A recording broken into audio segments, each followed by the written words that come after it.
So now that we've done text, that's validated by Anthropic. How much could you get paid for images, photographs, art? And at this point, we're really talking, this is the game of marketplaces. Used to be Getty Images and Shutterstock. Well, they just merged. So you have one entity, and that entity made a $10 million deal with various companies, OpenAI, Amazon, Apple, because it's reliable, it's unique, non-AI original content. You can certainly sign up for these marketplaces and see if they're doing AI licensing. Most of this is free to sign up. They obviously get a percentage, but Getty has this massive library of content. CredTent's starting out and needs us to put more and more into it. That's one of the reasons I want to really urge you to sign up. I've got no skin in their game.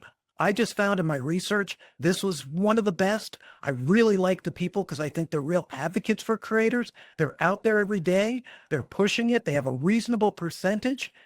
But more importantly, if we get millions of us in there, they can then start cutting deals. Maybe not like Getty, but the more volume, the better they can make a deal in each specific topic. So just like when we go in to text and books, and we found nonfiction might be more valuable than fiction, again, depending. With images, obviously, we need to have ones that are 4K is much more valuable than something that has lower quality.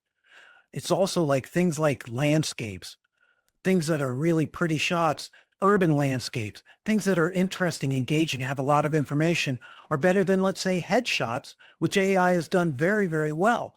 I'm not saying you can't sell your headshots, but the ranges for photos are like maybe 5 cents to $50. Say $10 for premium stock photos, ones that are really good. Paintings could run $100 to $1,000. I gave it about a $750 valuation because paintings are quite unique. Unlike photographs might be of the same thing. What makes yours better? Lighting, composition, all of these things that are going to be evaluated. So you pro photographers would do better, obviously, than somebody just putting a bunch of pictures together and hoping it hits. AI is smarter than that. So I used as my independent level 50 photos, and I use at my large level 500 photos. And for paintings, I use 2 for the independents and 20 for the pro. So I gave you the large and the small to give you an idea of the pricing ranges. And the favorable types, you got to remember what types they're going to be buying. And when we go in episode 2 about this, about video, you're going to see that really gets very lucrative. But here, let's say landscapes like Yosemite. If I took a bunch of really good photos of Yosemite, urban scenes like Tokyo would be valuable. Annotated scenes like a sunset, 4K. This is the metadata again. What is this photo? Is it 4K? What is it of? What type of photo is it? Is this a professional, premium photography? Is this just somebody on an iPhone? Because let's face it, they're going to pay for premium quality content a lot more. And that's what I address mostly in my report here. So if you went to CredTent with 50 images as an independent person, with my valuations, you might make $425 after they take their 15%. And if you're a big photographer and you're a CredTent with 50 images, you might get on my valuation there, $4,250. But Getty has a way quicker ability to sell it. They're doing deals now.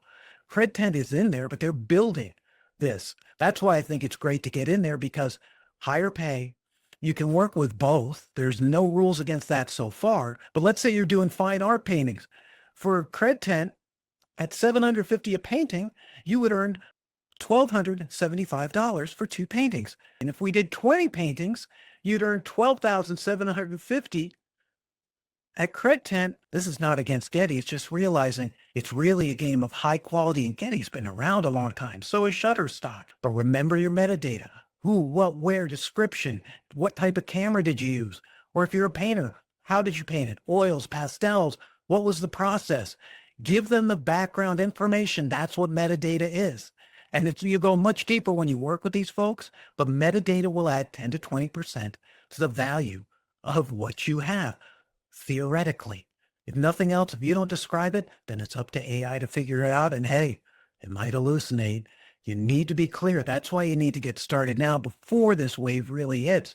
And if nothing else, you're protecting yourself. But you need a copyright to add real value to it, to make this sensible. I mean, Anthropic didn't make a deal for people who didn't have copyrights yet. I do believe that's coming through, but again, that's what I believe. This is all figuring it out itself out right now. For those of you who've sold your paintings, sold your art, sold your photos, you have a track record that can come in and give a real market valuation. Because one thing courts and judges have done, with everything being equal, they're like, did this make any money? Do people like it? And if they do like it, how much are they paying for it? That will impact what you're doing for the price and you'll get paid.